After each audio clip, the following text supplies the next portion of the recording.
Do you give people advice all the time, but nobody ever listens to you?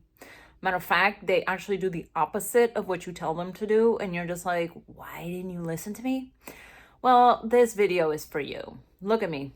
I know I'm a mess right now, but I had to record this and put this up on YouTube, and it's going to be longer than a short. So I just had to get this to you guys because I got a very powerful message today while I was meditating, and I wanted to share it with you guys because I feel like I'm not the only person who struggles with, you know, like I have the gift of foresight.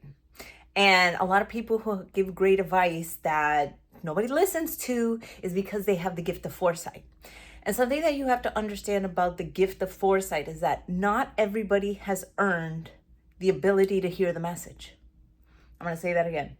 Not everybody has earned the ability to hear the message. So when you give people the gift from you, you're basically talking to a wall. You're talking to a part of them that cannot understand you. They cannot see what you see. So they think, oh, she's crazy. But you have the sense of what's down the line. I'm pretty sure this is usually what happens is somebody comes to me and will say, hey, this is happening, having a discussion. And I'll say, okay, do you want to hear my opinion? And they'll say yes or whatever.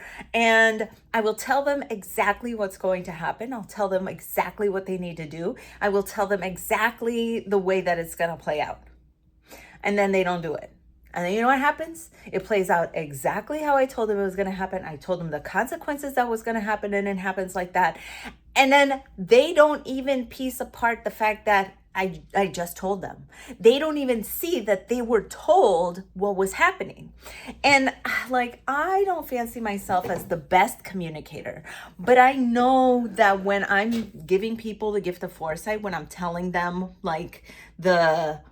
what's going on, I know that it's coming and I'm being a channel.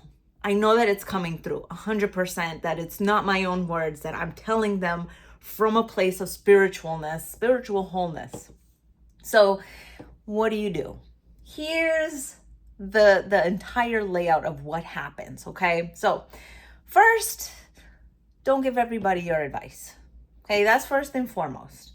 Even if people come to you, don't even offer, just give them because sometimes they just want support. Sometimes they want to hit their head on that brick wall 100 times. Sometimes they are feeling good in the pain. Sometimes they just don't see it, and that's okay. So you cannot always give your gift to somebody who's committed to learning the hard way. So first of all, don't give your gift to everybody. That's number one. Number two, number three, okay?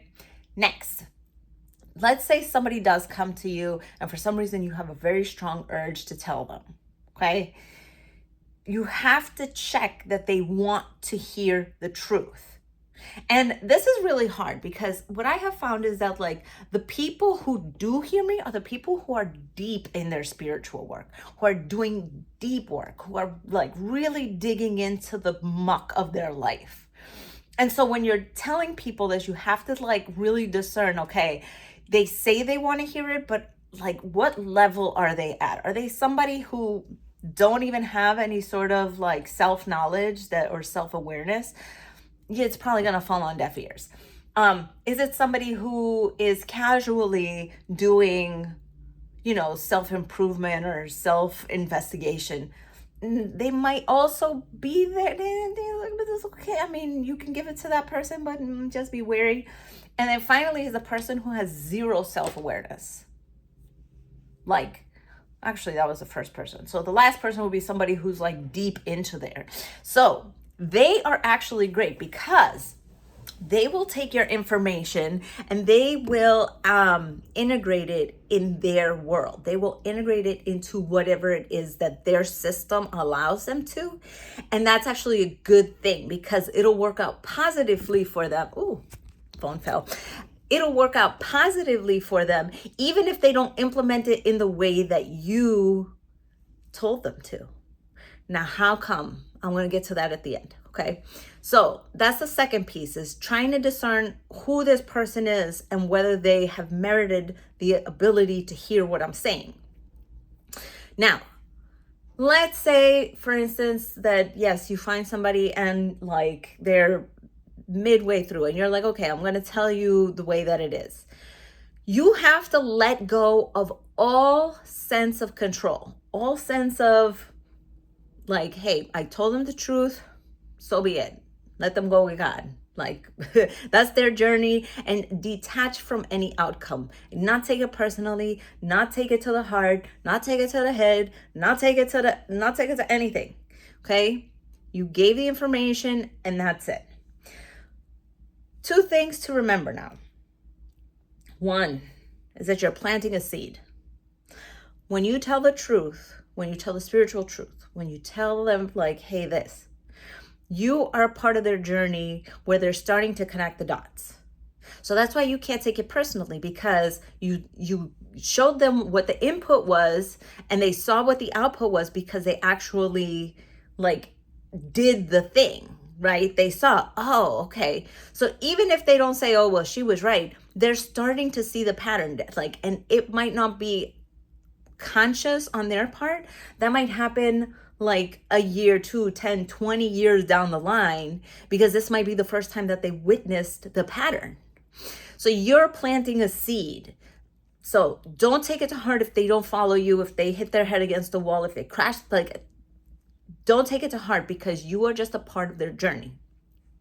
The second piece is the thing that I was trying to say earlier, is that people who are high level in their spirituality, they will take what you said, they will put it through their filters, they will reach out to God and connect and listen in a way. So even if it looks like they didn't follow what you said, they will still have a positive outcome, because you fed into that sort of mechanism where they're like, oh, okay, that's something to consider.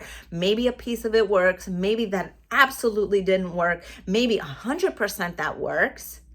But for them, it will always be a positive outcome.